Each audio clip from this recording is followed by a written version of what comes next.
Gost emisije Granice Istoka je Stephen Walt, profesor na Harvardu I jedan od vodećih američkih političkih naučnika. Professor Walt, hello and welcome to the Al Jazeera Balkans channel, and thank you so much for taking time to speak to us. Now, let's start with your latest article in Foreign Policy.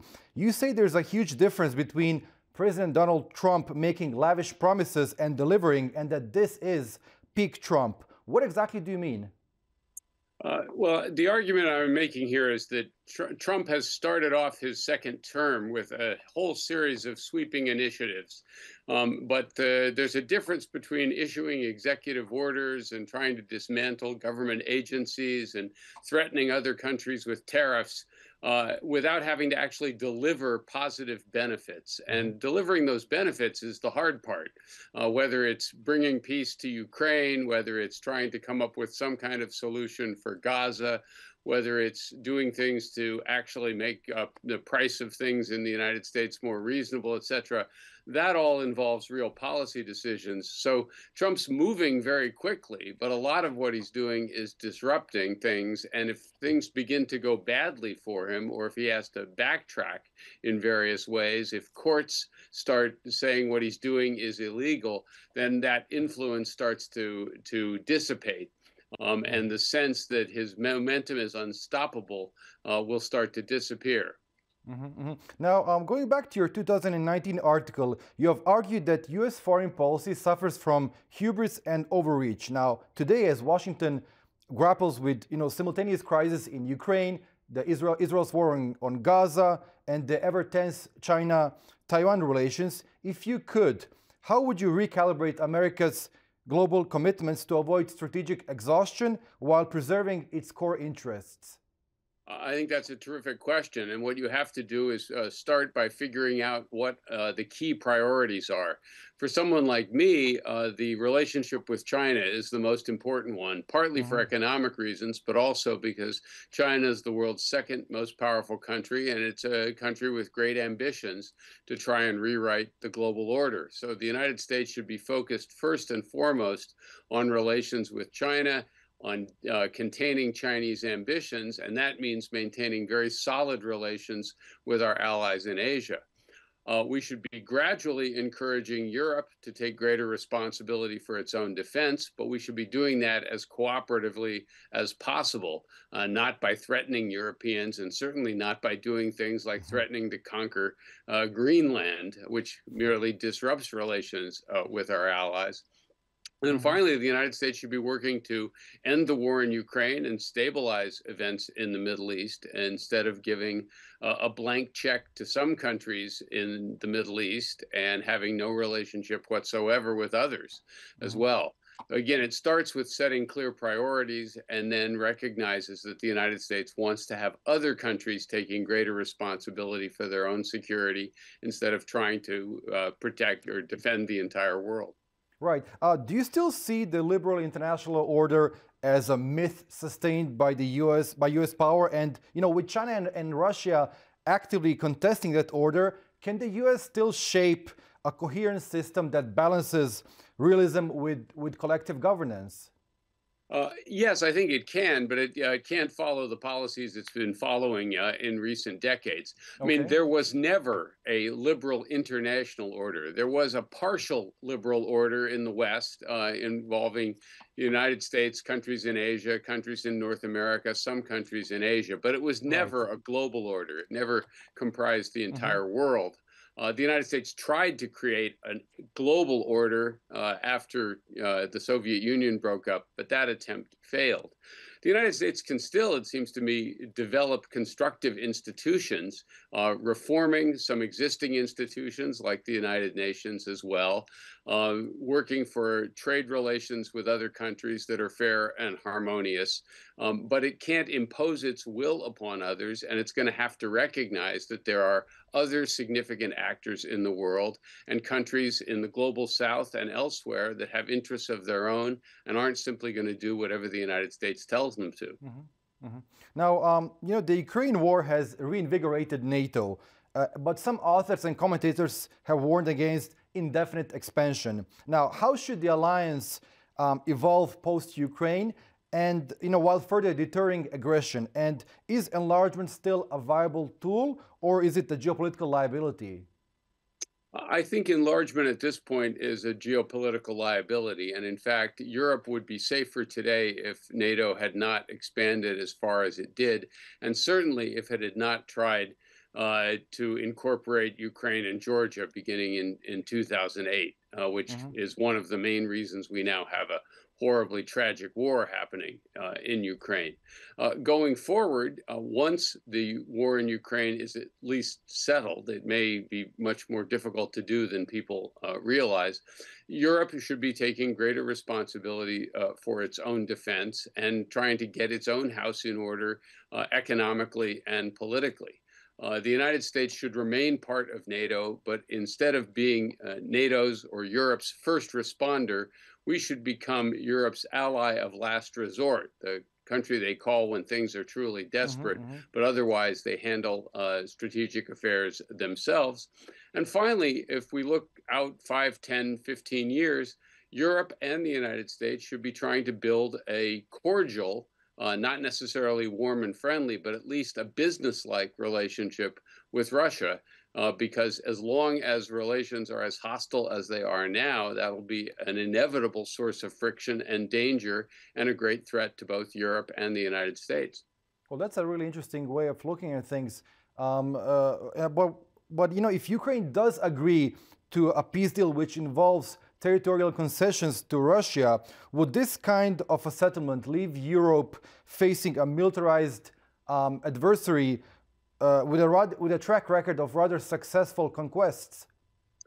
I don't think so. I mean, first of all, Russia's war in Ukraine has shown the limits of Russia's military power as well as its capabilities. It's been over 3 years now, and Russia has not been sweeping across Ukraine. Russia is moving very slowly to take territory. For this reason, I don't think a militarized Russia poses a kind of mortal threat to the rest of Europe. If you get a reasonable settlement in Ukraine, then I think actually this creates the opportunity to then bolster European defenses, but also look to try and stabilize relations with Moscow as well. So in that sense, I think the settlement of the war in Ukraine should be the first priority, and not to exaggerate the Russian threat to the point that it simply guarantees a hostile relationship between Moscow and the rest of Europe.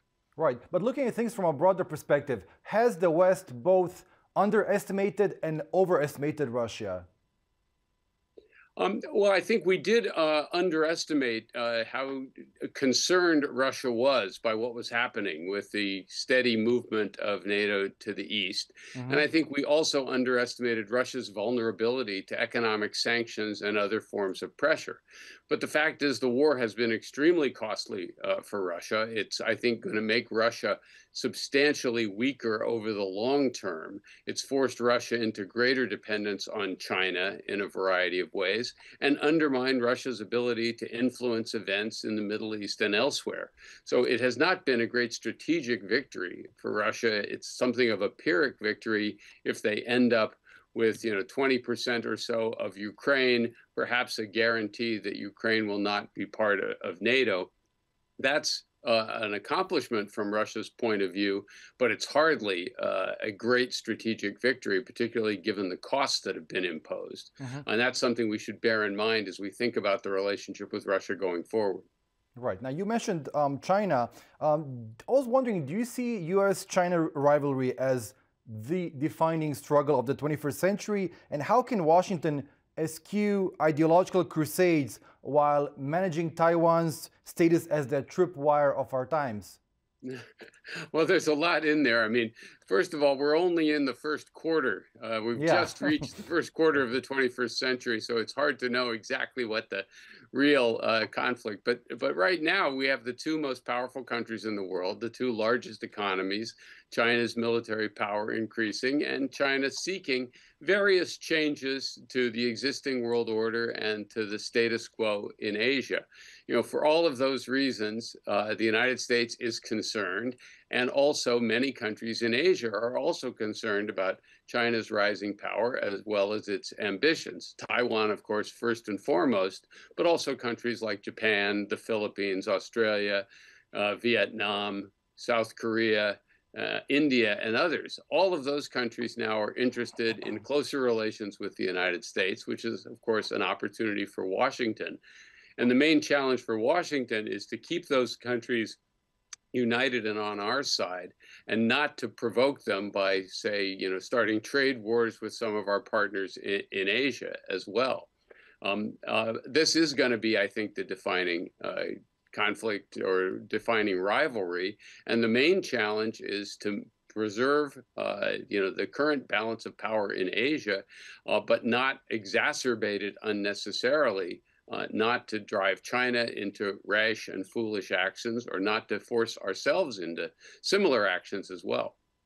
Now, I know that you also very closely follow developments in the Middle East, and I was wondering, with Saudi-Israeli normalization not yet happening and with Iran on its back foot, how should the U.S. navigate its diminishing leverage in the region? And is this entanglement feasible, or does Tehran's axis of resistance demand sustained containment?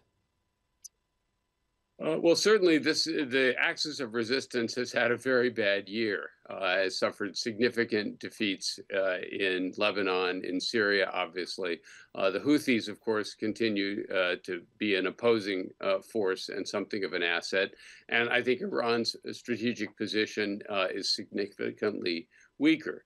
That said, the idea of normalization between Israel and Saudi Arabia, I think, has been put on hold for quite some time as a result of the war in Gaza. And until there is some evidence of a political solution or a political approach to dealing with the Israeli-Palestinian question, I think that normalization is not going to be possible. Also, the fact that Iran is in a more difficult position is a mixed blessing. On the one hand, it can't perhaps cause as much trouble. It can't pose the deterrent threat it might, but it's also leading Iranians to consider once again whether or not they need to develop nuclear weapons. And if they begin to move in that direction, and they're not that far away, then, of course, it raises the question of what the United States or Israel or others might do to stop it. That is not a development that countries like Saudi Arabia or the Gulf states want to see. They would like stability in the Middle East. They're very uncomfortable with the level of conflict and rivalry we've seen over the last year or two. And all of that, it seems to me, suggests the United States should be playing a moderating role and not simply, giving a blank check to Israel to continue to do what it's been doing. Right, but Professor, I was wondering, what exactly does Israel achieve by normalizing relations with an Arab country, with the government of an Arab country, but knowing that the Arab street, that the average Arab in that country is vehemently opposed to Israel and Israel's policies towards the Palestinians? Well, certainly normalization would be conferring a certain degree of legitimacy. If you're now being accepted by arguably the most influential Arab state now, that suggests that everyone really needs to reconcile themselves to Israel's existence. And that's a public statement of that. Right. Of course, the entire Arab world has acknowledged, has recognized that Israel is not going anywhere. The Saudi peace plan of 2002 made that abundantly clear. The Palestinians have accepted that Israel is not going anywhere as well. So all of that is essentially, it's simply an acknowledgement. It would be a public acknowledgement of a reality that the Arab world has accepted long ago. That said, I think that leaders in Saudi Arabia and elsewhere understand that to completely ignore the Palestinian issue is politically controversial for them, politically difficult for them. It does drive extremism within their own societies, which is something they have to worry about. And they do, I think, genuinely worry about where Israel might go in the future. especially given the responses of the last year or so. You put all that together, and I think it makes Arab leaders leery of embracing Israel until there is a political process very different than the one we've seen over the last few years. Now, your work on the Israel lobby remains important. As U.S. support for Israel faces, unprecedented scrutiny of the past year or so, has the lobby's influence diminished, or has it only evolved? I think it's safer to say it's evolved. Certainly, opinion in the United States has changed, and largely against Israel as a result of events, not just Gaza, but the long occupation and some of Israel's other actions as well. But the political system hasn't shifted as well, and that's largely due to the continued political influence of groups like AIPAC and others. What's going to be very interesting to see is how the Trump administration plays this. On the one hand, he has appointed a number of people who are very hardline supporters of Israel, including the new U.S. ambassador, Mike Huckabee, who believes for religious reasons that there should be a greater Israel.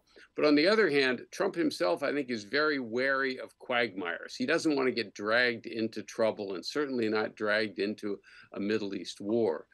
So when Prime Minister Netanyahu comes to Washington, he's going to want a blank check.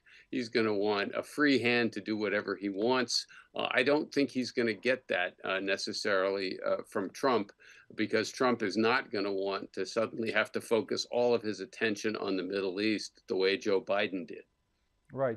But do you think that the United States should recalibrate its relationship with Israel to balance its strategic objectives in democratic values, but also its pursuit of a two-state solution?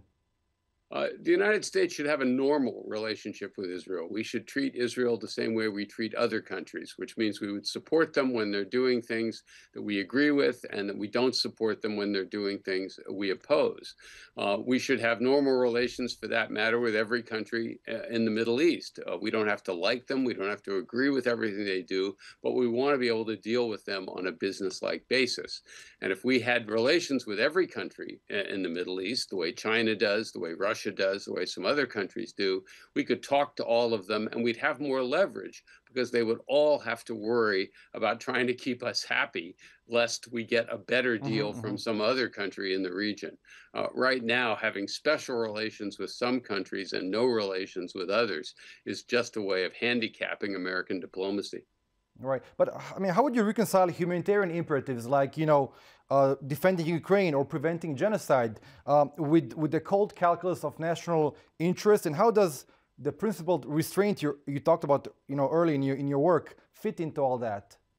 Well, there are times when doing the right thing is also, doing the morally right thing is also the strategically correct thing. And then there are times when those issues are at odds, when there's a trade-off between doing something that might make you more secure, might make you safer, raises moral questions. And there's no, I think, clear and absolute answer.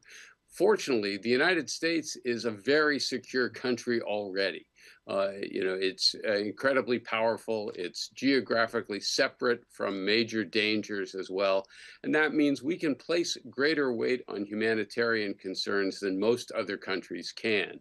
So the United States should, in fact, be standing up for its values more than it does normally, because many of the countries who are violating those values are also countries that depend more on us than we depend on them. We've got a lot of leverage if we choose to use it. And finally, George Kennan's containment doctrine shaped the Cold War. And if you were tasked to draft a 21st century Kennan telegram for China, what would its core message be?